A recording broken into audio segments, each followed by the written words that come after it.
Welcome to How to Homeschool Radio, the show where we help new and veteran homeschoolers create a successful homeschool that works for their families. Whether you're thinking about homeschooling, just started homeschooling, or have been homeschooling for years, you've come to the right place. I'm your host, Judy Sardin, homeschooling coach, homeschooling mom of two, and author of Sardin's Practical Guide, How to Start Homeschooling. Are you ready? Let's get to it. This is Judy Sardin, and I am here with Kristen Eckenwiler of The Struggling Reader, and she's going to talk to us today about how we identify if our kids are truly struggling and some things that we can do about helping our struggling readers. So, Kristen, why don't we get started? Why don't you just tell us about yourself? Hi, Judy. Yes, my name is Kristen Eckenwiler, and I am a reading specialist. And my husband is also a reading specialist. And what kind of makes us unique is that about 14 years ago, we decided that we were going to homeschool. And so I actually came out of the profession to come home and teach my own children. But we found out that there was a real need for reading specialists in the homeschool circles. And so he and I actually wrote a curriculum, and we even went on to try to empower parents by giving them the tools to test their own children and then teach them using best teaching practices, especially for struggling readers, no matter why they struggle. But the same techniques work for kids who don't struggle. It's just best teaching practices, which most of the curriculum used since we started putting kids in classrooms is not written with the best teaching practices. It's actually written to be able to meet the 50th percentile within a group of children that are going to be vastly different on the continuums. And so then it just became just a passion. And I call it my ministry because I've been speaking at homeschool conferences on reading challenges, on developmental expectations, on anything from dyslexia to how kids with autism read, all over the place. I speak on a bunch of different topics, and out of that actually came some other topics just of encouragement, because I just don't think there's a child out there that really can't learn to read.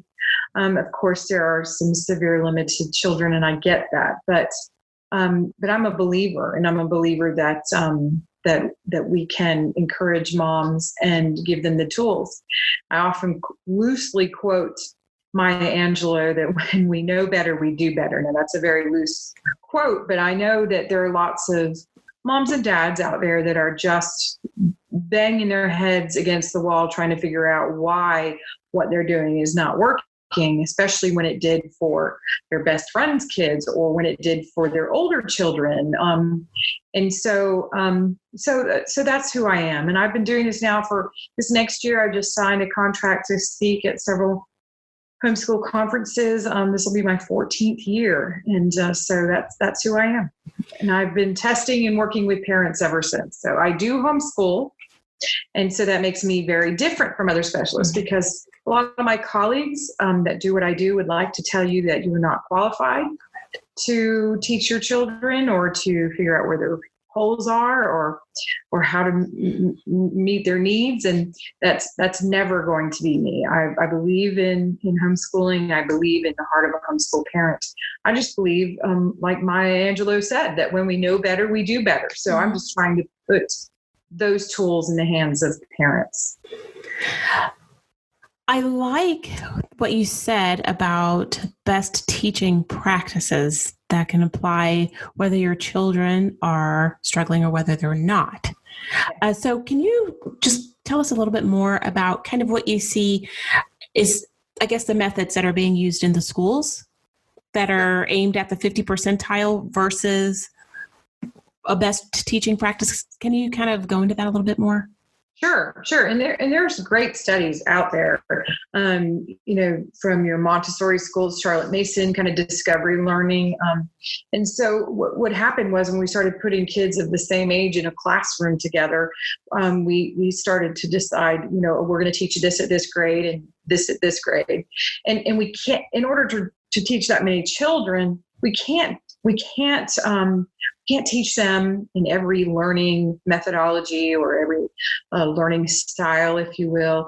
And so we just kind of went to a worksheet type approach to teaching almost everything from, whether it's a workbook or just read the book and answer the questions, or they pass out worksheets, anything like that. They're all given the same amount of time, and the expectation is the same of everyone.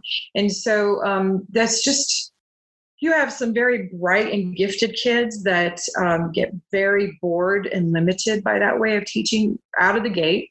And then you have some kids that just do not learn that way. And another one of my favorite quotes is by Albert Einstein, that if we, another loose quote I'll say is that if we treat everyone like a fish and have the same expectation, then he'll spend his whole life thinking he's dumb if the expectation is that he climbs a tree. And so we're all different. And so we're teaching this one way, and we are making almost a third of our population think that they're stupid because of the way we teach. It's not the way that they learn. And so everybody knows that they learn better. I mean, we can even see that our children actually learn better in certain ways. There are some children that respond real well to auditory. So they love to listen to books on tape. They love to listen to lectures. They pick up information easily in a church setting where they're being spoken to. You can give them directions auditorily and they can follow those very well. We have other kids who are very visual and they know it when they see it, and you could drive them to a function or an activity, and they know the way because they're very visual and they learn that stuff very, very easily. But most kids, and everybody, by the way, is a very kinesthetic learner and tactile, where we touch and we move with things. So tactile would be your touch, and kinesthetic would be your movement. And very rarely do you have one without the other. And then there's all kinds of things that also can play into best teaching practices, like there are smells associated with learning and retrieval. So I tell everybody that whenever we teach our kids new information, it's always connected to something that they already know. Mm-hmm. And so what happens is that they can't find it. They receive it, but they can't retrieve it. And so there's been studies where certain smells will help them find this information again. And that, everybody knows, you walk into a room, you smell a certain smell, and it brings you back to some memory from, 30 years ago. And so smells can be very powerful. So there's some research behind, it's actually kind of interesting that like eucalyptus outdoor smells can help open the flow of learning and retrieving information. So that's interesting. But in smells and taste, and that's why we incorporate some of that when we're doing some kind of study on countries or whatever, because it helps us associate memory with a sense. But anyway, best teaching practices involves two or more of those modalities of learning. And so if I can have them see it and say it and hear it, then that's considered what we call multimodality. But the best teaching practices is when a student, young or old, experiences the learning, and anybody that's doing a worksheet is not experiencing learning at all. One example I like to give is several years ago, I was actually in Manhattan doing some testing for some homeschoolers in the Manhattan area. It was fun. And so my kids have kind of grown up doing this with us. And so we took them to Ellis Island. And so we got on the ferry, and there was a group of kids. It was a fourth grade class, and they all had lanyards on, and they all had a name of someone who had immigrated to this country. And they were going to spend the entire day doing whatever that real person had to do when they came to the country. Some of them might have medical. Some of them had their names changed. Some were reunited with family. Some were put into quarantine because of diseases. And they were to spend the whole day doing that. Now, who is going to remember immigration better, that child or the one that reads about it and answers the questions on page 44? So it's about teaching kids and letting them experience learning.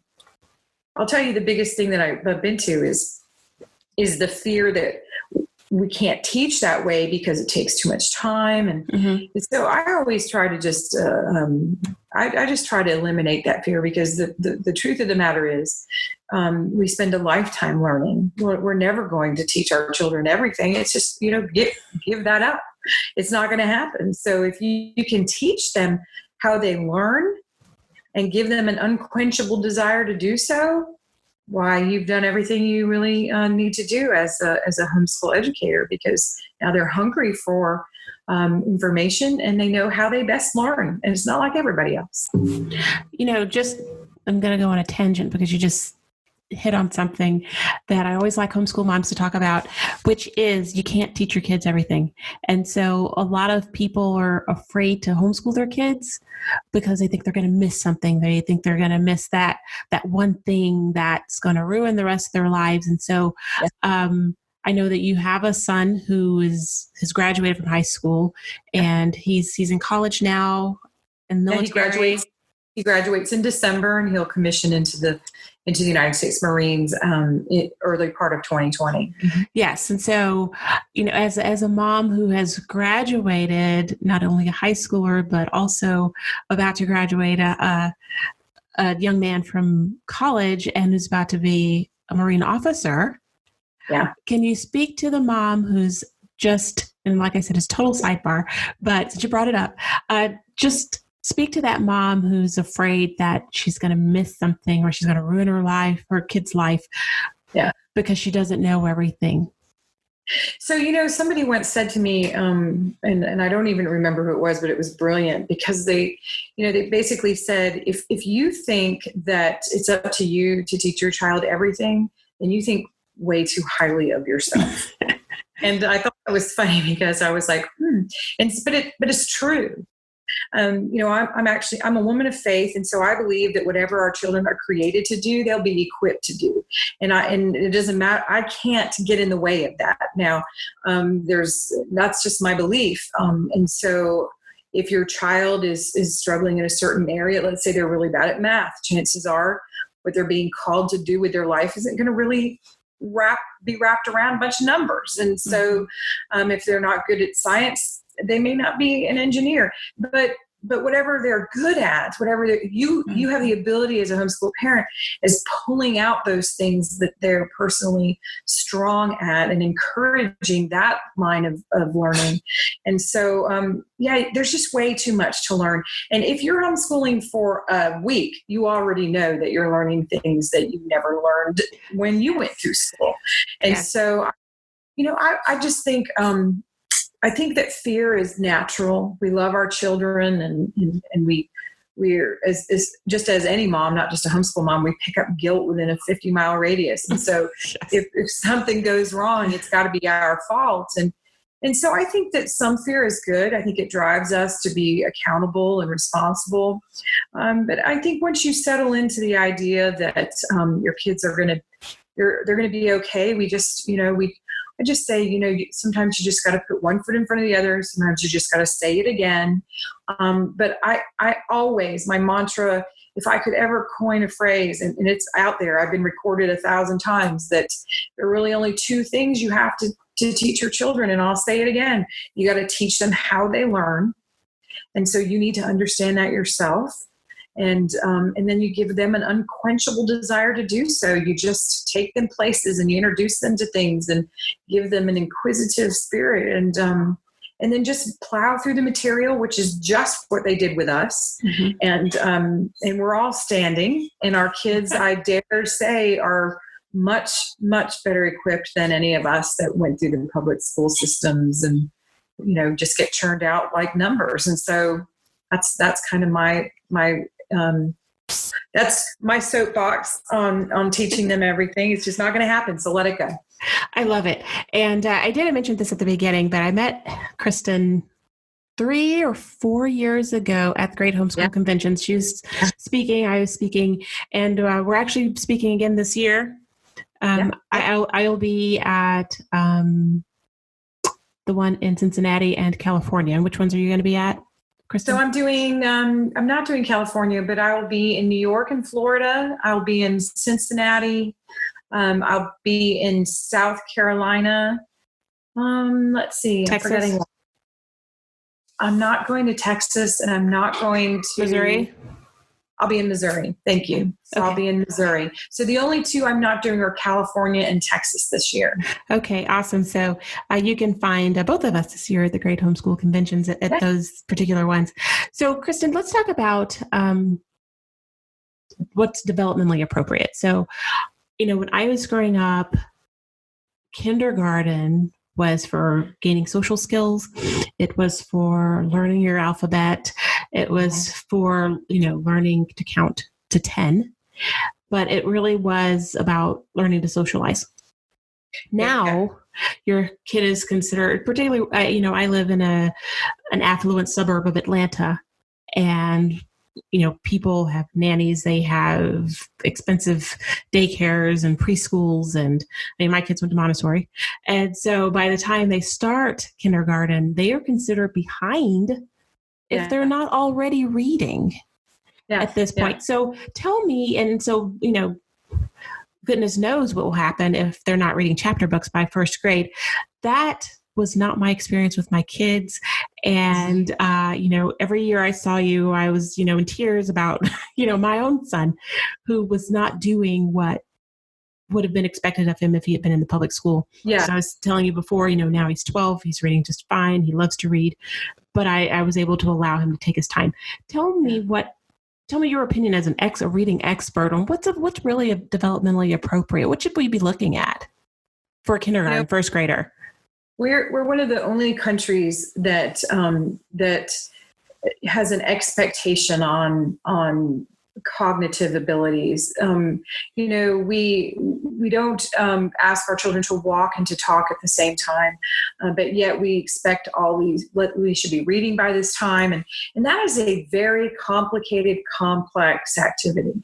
And so there are countries that don't even start stuff with that kids until they're like 7. And then there are other countries that force some kind of academic track long before developmentally they're even able to articulate what it is they're able to do. I mean, they're not old enough or developed enough. And so it's different. It's different for all kids. And so I would say that the reason why statistically girls are often ready more than boys are is simply because boys are made more adventurous and they love the outdoors and they don't want to sit and be still. And, I was part of a study several years ago in Florida on why little boys were lagging within the public school systems. And it's because all of our first readers were about ponies and best friends and butterflies. Yes. So once we started making them about weapons and boogers and bike riding, they wanted to read. And so some of it is interest and motivation that is the reason why they're behind in that. But developmentally, I think that when you sit down to read to your child, and reading to your child is the number one way to get them interested in reading. So if you can just read, it's remarkable to research. If you can just read 10 minutes to your child a day, their vocabulary grows by thousands of words in a year. And so 10 minutes shouldn't be that much to ask for, a nightly bedtime story, or maybe at lunchtime and reading aloud to your kids. Anyway, being in a literacy-rich environment is very important. But beyond that, when you sit down and a child sits down and they hold the book the right way and they start making up the story, developmentally, they're ready to start reading. They really are. And so then we do things like we just introduce the alphabet. There are different thoughts on, do we do it A to Z, or do we, do letters that are more frequent, like our vowels and some of our consonants that show up more often. I don't know that I've ever really seen a big difference in how you introduce the letters, but letting them touch them and move with them, just writing a letter E or a D is not going to get it. So letting them hold them and make them and, experience again, touching, tactile, all of that. Just think about it. If you're like an E and they remember maybe with Play-Doh making an E or with rice gluing it on a piece of paper, those are all pathways to retrieval about those letters. So teaching them when they're showing an interest, teaching them in best teaching practices, and I am a believer in Dolch and Fry and their research on common words, and those are known as sight words. And I believe that is essential. But again, if you're flashing 3 or 4 words at your child and they can't get them, put them away. Don't make it a fight, because if they can't get them, they're not ready to. They will get them. And so I think anywhere between 4, some kids earlier, they get hungry for the code of our language, if you will. Anywhere from 4 to 7, and you'll even have some people exceed that. If there are ways that you can kind of make it more interesting and you can teach them. And so, the thing that breaks my heart is when I have a mom who's got a child that's, 11 or 12, and she's just bought every curriculum there is and just blames herself. Or now we got to go back and try to make up some time. If you hit 11 or 12 and they're not ready, I think something might be going on. And of course they might just not like it, but and there's ways to tell that as well. When you would talk to me about your son, I think I remember very vividly some of the things he was doing were actually signs of a capable reader. He just wasn't ready. And I had stuff to sell you, but I didn't because I didn't think there was anything wrong. I mean, some things he was showing signs that he was capable. He was doing some things that even good readers do. But he wasn't interested. He wasn't tapped in yet. So now you've seen that happen. And so I would say most of the time when parents have a struggling reader, there's either something else going on. So they already know they're developmentally delayed, or they've had some kind of health issue, whether it be, believe it or not, tubes in your ears is considered a health issue because it has affected how they've heard the language and understand the language. And, if they've been sick or if they've been moved around a lot, that can happen where there's no consistency in some of the ways that you're teaching them. But parents usually know if there's some kind of IQ issue or if they're on the spectrum.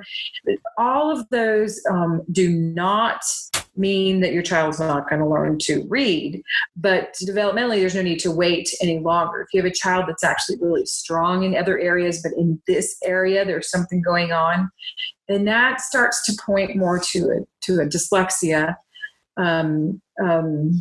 cause. It doesn't mean they have dyslexia. There's all kinds of dyslexias that affect children in learning, types, if you will, of dyslexias. That definition is very, very broad. So if you have a little one that's transposing letters and stuff, it doesn't mean they have dyslexia. That's very normal for little ones. But there are some things, and what points us to dyslexia, which is just an umbrella term for a neurological processing challenge. If it starts to point to dyslexia, it's because in relation to other cognitive abilities that they have, this is a problem. So developmentally, I would say, if you're hitting 7 or 8 and you're not making any progress, then that would be a time that I would talk to someone like myself and make a plan. Because you don't have to wait until they're 11 or 12. There are some things that you can be doing, again, with these best teaching practices that make the code make more sense to them. I think one of the things that you said about interest is really true when it comes to boys. And, I read so much about reading because of my son.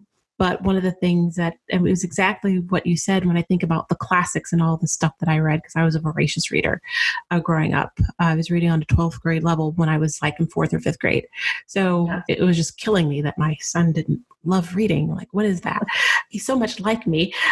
But one of the things that I read about boys is that they tend to like nonfiction. They tend to like, you know, and all the classics that I love, you know, Edith Wharton and Jane Austen and all that stuff is not stuff that they're interested in. And so I bought him books about spies and jets and helicopters and things like that. I just bought them. I had them in the house. I didn't try to force him to read them, but he would flip through the pictures. He'd flip through and look at the pictures. So he would always pick up the book because it was something he was interested in, but he would flip through and look at the pictures. And after a while, he would just read the captions.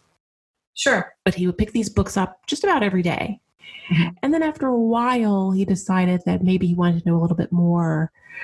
And so he would read. There was not a lot of text on the page. There are Usborne books.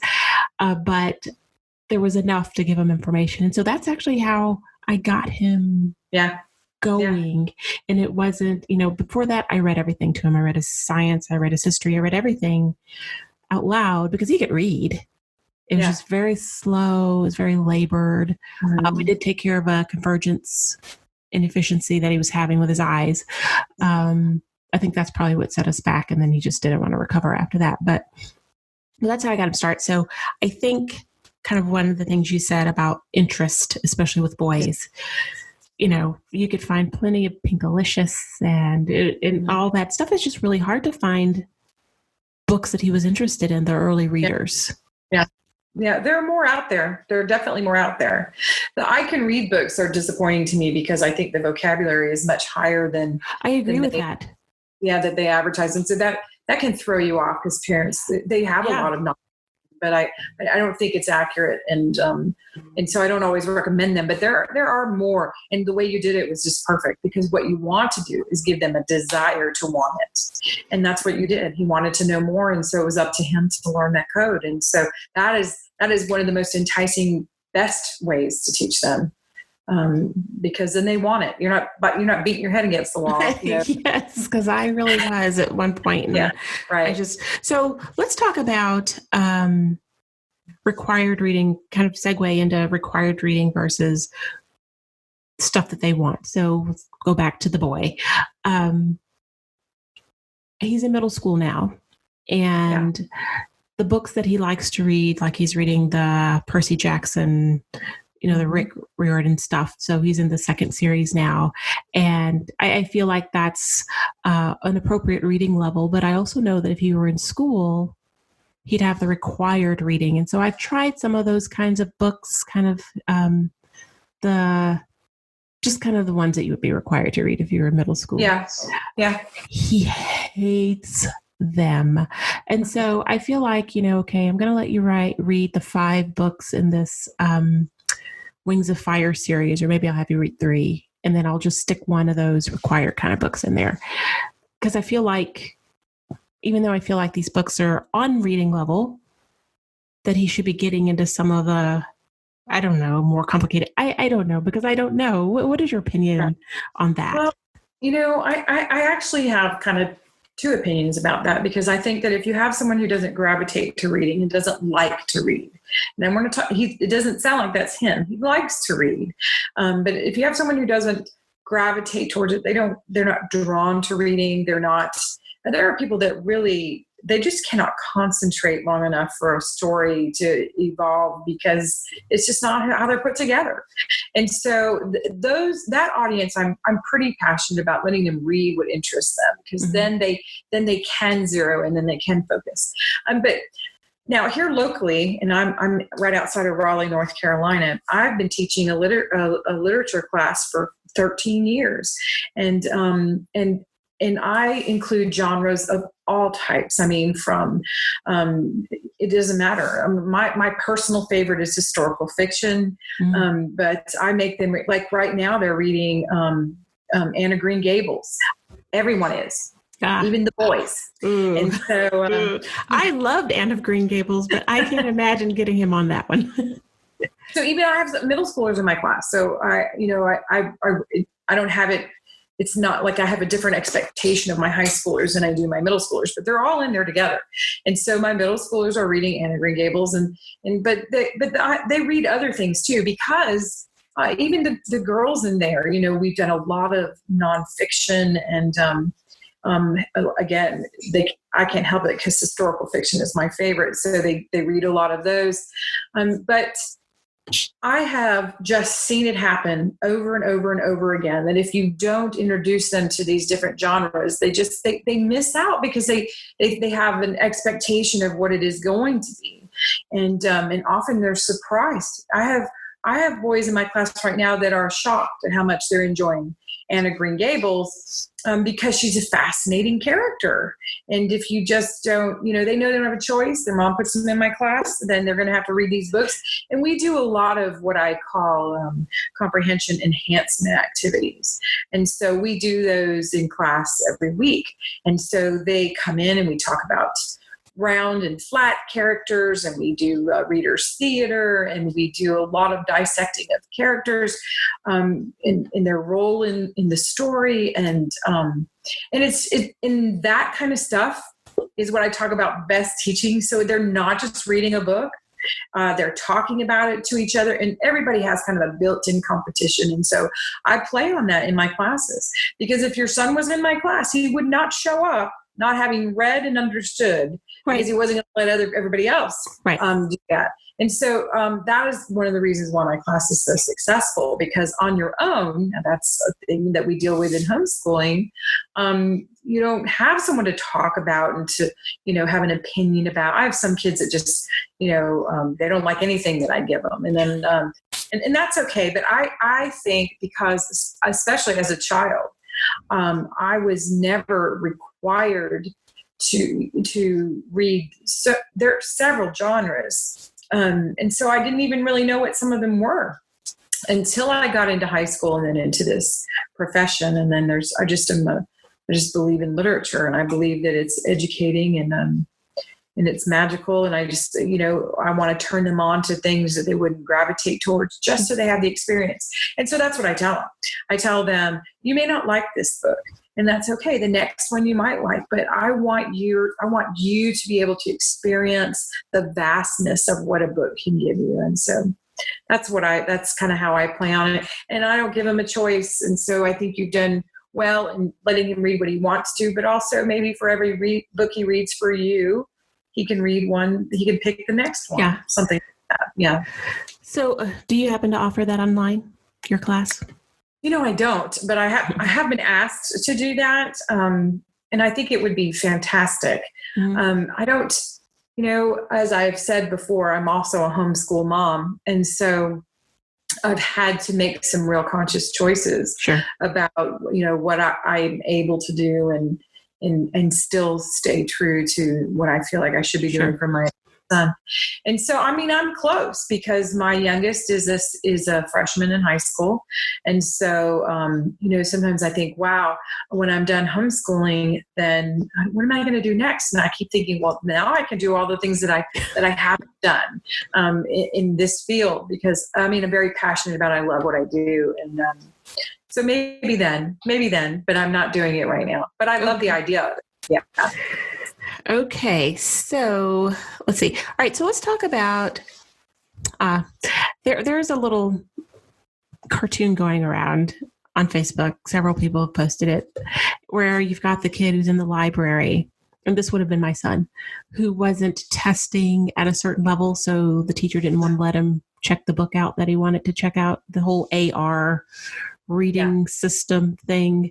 And the librarian, of course, gives him the book because he's interested in people actually reading and not fitting them into these boxes.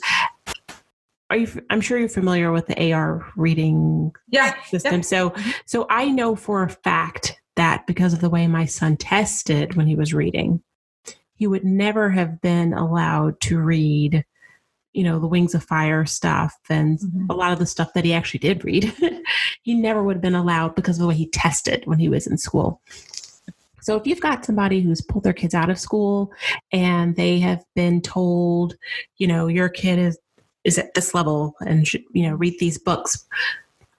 I know that you have programs to help people kind of assess that. Can you tell us how do we figure out what our kids' reading level is, particularly for those people? I think if you've been homeschooling, mom kind of knows because they've been with you, but a lot of people are just yanking their kids out of school now, middle school year.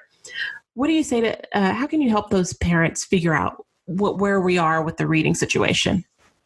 So, this is a great question. And I will just warn you that it is a very long answer because people often associate reading levels with comprehension as if comprehension was the end-all be-all of a successful reader. And it's not. And so any credible reading specialist knows that reading is much more complicated than comprehension. And so, I talk on this all the time. There was a panel of reading specialists that was commissioned to find out what makes a good reader. And it's not just somebody who reads and understands. It's, there are 5 elements, and I can tell them all to you. One of them is phonemic awareness, and phoneme is a sound, and it's being aware of the sounds of the language. And then another is phonics, and we beat phonics to death. Even in homeschool, we do that. And then another one, of course, sight words falls under fluency. Sight words, fluency is your reading speed and your accuracy.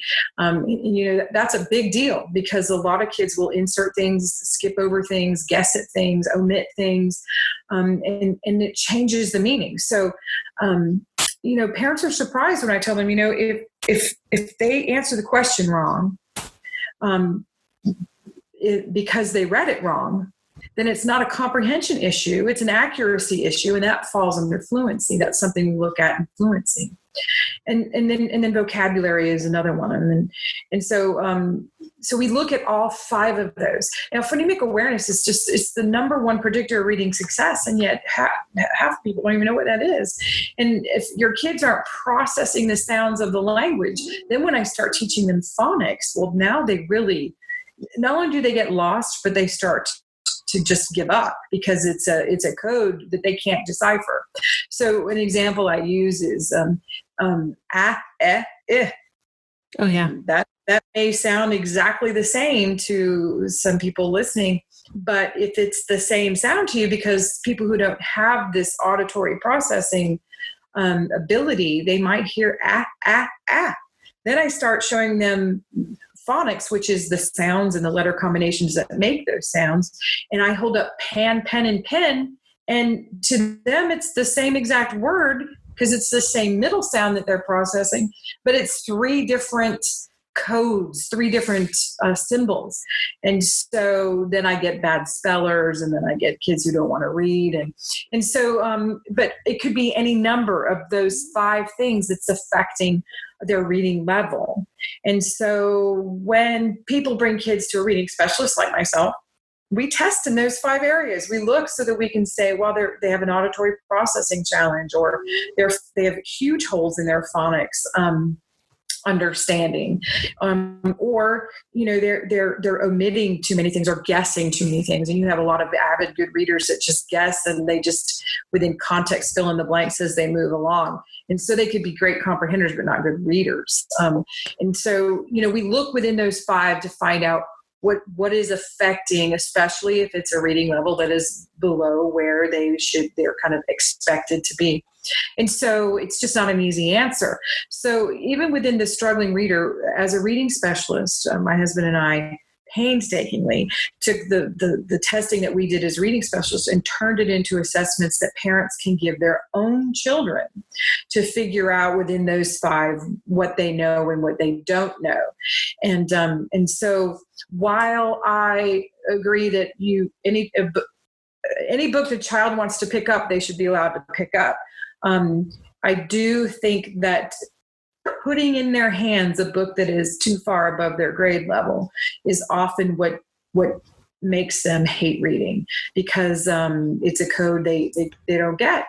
And so there are some great websites out there. highnoonbooks.com is one of them, HIGH, noon, NOON, books.com. High interest, you pick the reading level, so you can get a reading level that is more along the lines of what they're capable of doing, but more interesting things than Dick and Jane kind of stuff. And so it's kind of a double-edged sword where I want them to have things they're interested in. I don't want it to be the reason why they don't want to read, because it's at a level too high for them. So I think that one of the most important things that any parent, not even a homeschooling parent, needs to know is there's 3 reading levels that everyone has. And an independent reading level is one that they can read without you. The sentence structure is not too difficult. The vocabulary is not too hard. And then there's an instructional reading level, and that's a good place to be. So they're asking you questions. They're asking you about, what does this word mean? Or they're figuring out vocabulary within context. And they're seeing some words used in a spiral way, so they're seeing them again and again and again. And so that's kind of a good place to be when we're teaching them. But we want to fill our baskets in our living room with either books like the Osborne series that are more pictures, more visual, but entice them to know the language, or books at their independent reading level. Mm-hmm. And the third reading level is a frustration reading level. And that's what I'm talking about. We need to stay away from that. You're explaining too much. They don't understand enough. Yes.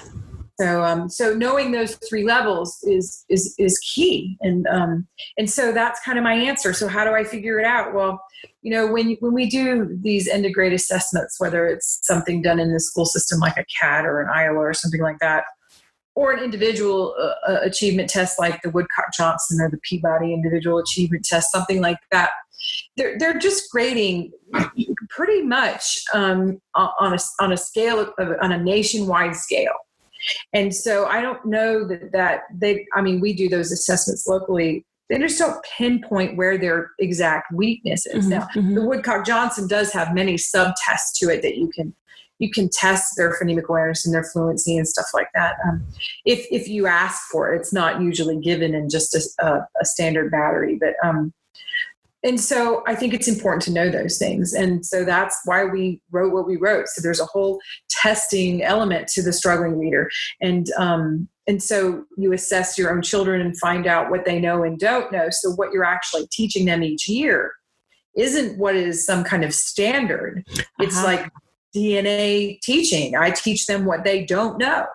And I fill in those holes for them. I like that. So one of the things that I mentioned in my book, Sergeant's Practical Guide, How to Start Homeschooling, is one of the things that I suggest to anybody who's pulling their kids out of school is that they independently assess them. And so this would be an awesome place to start, especially for the reading level with some of your reading assessments, and they're on your website, and we'll make sure we've got your website. What is your website? And we'll make sure we put it in the notes.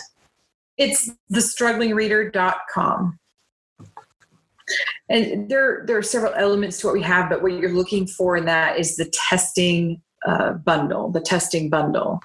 And so if you get the testing bundle, then that gives you the test in phonemic awareness. It gives you the test in phonics, in fluency, in sight words, and in comprehension. And the comprehension test actually gives you those 3 reading levels: their independent reading level, their instructional reading level, and their frustration reading level. And that's from pre-primer, not really reading at all, through an 8th grade reading level. And the reason why we do an 8th grade reading level is because everything in the public domain is written at an 8th grade reading level. And so I want to get them to that level. And then the only thing that then raises the level is vocabulary. And now they're reading, and vocabulary reading, it has one of the highest, it's one of the highest ways that we build vocabulary. So I get them to an 8th grade reading level, and then they're reading more and their vocabulary builds. So that's what I'm trying to do. Okay. So let's talk about 2 more things.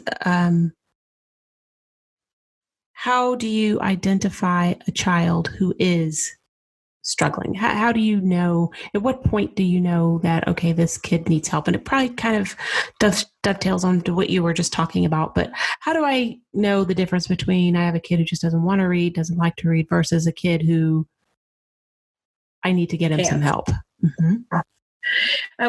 Again, if you there's two places that shows up, and that is either they have the ability to do everything else, and so that kind of points towards maybe a type of dyslexia. And so I would say if you've got a child that reads and just can't get the fluency down, they're just struggling. They read, but it's just real choppy and slow and methodical, then you have a fluency problem, and so and you press on and you do things. Now, the way we teach it is we teach fluency very specifically, and we do that using those best teaching practices. So they have to, record their voice and listen to themselves and do it over, and so we do things that get them experiencing their learning there. I would say that if you've got a child that's challenged, they're reading fine and their comprehension's way off, then you have a reading problem. And so there's no sense in waiting. In fact, if they're 5 or 6, I tell parents, give them another year, maybe they're just not ready. And so, but if they're 9 or 10 and they're still lagging, or they're not understanding, you need to do something about that. I don't want you to fret about it. I don't want you to be scared about it. Some kids will, pull themselves out of it. But what I don't want is, I have a lot of parents that come to me with their kids are 15 or 16 trying to take the ACT, and they can't read fast. They can't read well. And so now we're trying to go backwards, and that's what I don't want to see. Okay. Yeah. Okay. So if you can just tell us just about the services that you offer. So we've got your testing bundle. And so, yes. So how, if we've got people who are listening who have kids who are struggling, how can you help them, Kristen? So what we do is we have a complete reading curriculum that takes any child from not reading at all. So you can use it with kids that struggle, or use it with kids that don't struggle. And it goes through an 8th grade reading level. So it's one reading curriculum that you can use with all of your children. It's not a graded reading curriculum. And so what you do, like if you have a kindergartner, you just start doing phonemic awareness activities using a multisensory approach. So there's no worksheets or workbooks in anything that we have. And it's not like you got to run to Hobby Lobby to get anything that you need. It's not like that. It's things around the house that you can touch and use. And so and we say right on every activity that is being done, what type of learning is happening here, whether it's visual or auditory or kinesthetic. It's all. So what I want you to do is I want you to work in an area that they're weak in, so that we can strengthen it, but also work in other areas that will get it in a way that they can receive it and retrieve it again. And so it's one reading curriculum. You test your children in those 5 areas I talked about. And what you do in 1st grade then is dictated by their weaknesses. You just start there. And then you test them either at a holiday break or at the end of the next year. The assessments are not consumable. And then you figure out what they know and don't know. And that's what you do for 2nd grade. And you do that each year until they test out of all the material. Now, eventually they'll get all the sounds and they'll be done with the phonemic awareness component. And then maybe you're just doing phonics and fluency and some comprehension activities.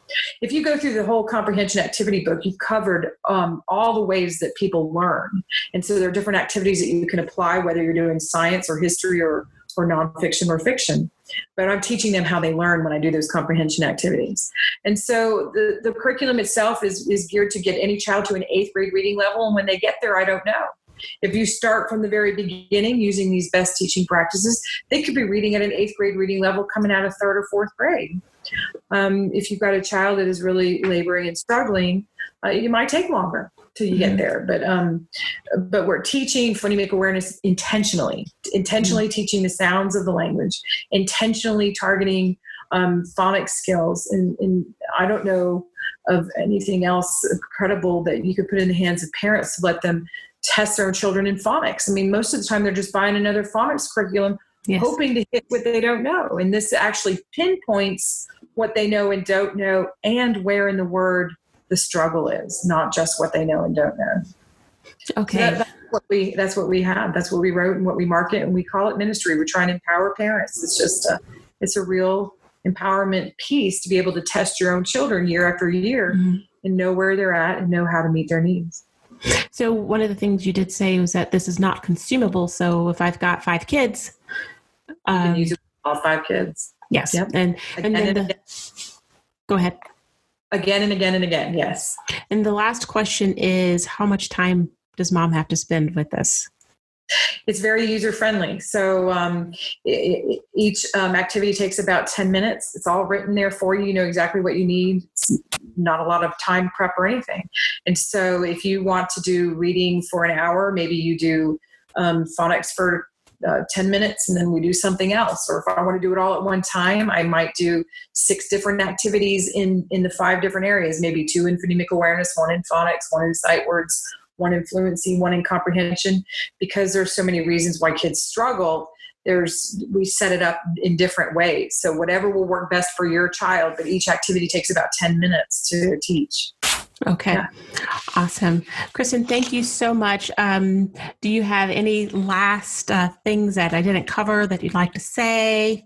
Any encouragement for those parents who are dealing with the struggling reader? Because I know from experience it can be agonizing. Any last? Yeah, what I just want to encourage parents, they'll get it. And there's no research really that proves why the 45th time we say something, the light bulb goes off. And so just don't put any undue bar that you have to reach or unnecessary bar that you have to reach. Just say it again and know that you're going to have to say it again sometimes, and just do it and just say it again. Love on them, tell them that they made you the luckiest parent in the world and that you're their biggest cheerleader, and just stay the course. It sometimes can be challenging. A lot of times we do take 3 steps forward and 2 steps back. So that's my best advice in teaching kids to read. Great. Thank you so much, Kristen. Yeah. It was great hearing from you. All right. Hey, one more thing before you go. As a valued member of How to Homeschool Radio, I want to help you and hear from you not only when you're listening to the show, but all day, every day. I have a new Facebook group called How to Homeschool, and it's a place where you can get together with other homeschooling families to get support, offer support, and interact real-time to homeschooling issues that are most important to you. If you want to be a part of this growing community, see the latest videos, and get live answers to your homeschooling questions, go to judysarden.com/homeschool podcast. Or you can just hop onto Facebook and search for How to Homeschool under groups. Drop me a note to let me know when you join. I can't wait to see you there.